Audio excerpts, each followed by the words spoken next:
உளுந்தூர்பேட்டை அருகே சாலை ஓர ஓடையில் விழுந்து நீரில் கார் மூழ்கியது. இதில் கணவர் மனைவி படுகாயமடைந்தனர். இது பற்றிய தகவல்களை தருவதற்காக செய்தியாளர் ரமேஷ் பாபு இணைக்கிறார். ரமேஷ் பாபு, விவரங்கள். வணக்கம். சேலம் மாவட்டம் ஆத்தூர் பகுதியை சேர்ந்தவர் அஸ்வின். இவர் தனது மனைவி ஜனனி என்பவரை உடல்நிலை சரியில்லாதால் அவரை புதுச்சேரி ஜிப்மர் மருத்துவமனைக்கு சென்றுவிட்டு அங்கு சிகிச்சை முடிந்து ஒரு காரில் விழுப்புரம் வழியாக உளுந்தூர்பேட்டை நோக்கி சென்று கொண்டிருந்தனர்.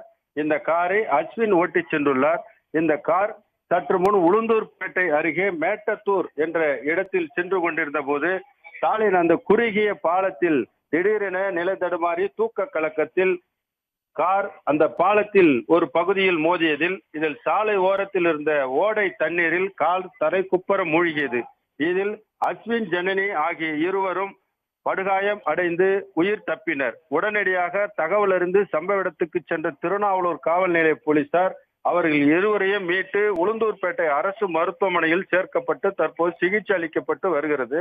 அந்த குட்டையில் கவிழ்ந்து கிடந்த காரை மீட்கும் பணியில் போலீசார் ஈடுபட்டு வருகின்றனர். இந்த சம்பவம் அந்த பகுதியில் பரபரப்பினை ஏற்படுத்தியுள்ளது. உடனுக்குடன் செய்திகளை தெரிந்து கொள்ள சன் நியூஸ் பெல் ஐகானை கிளிக் பண்ணுங்க.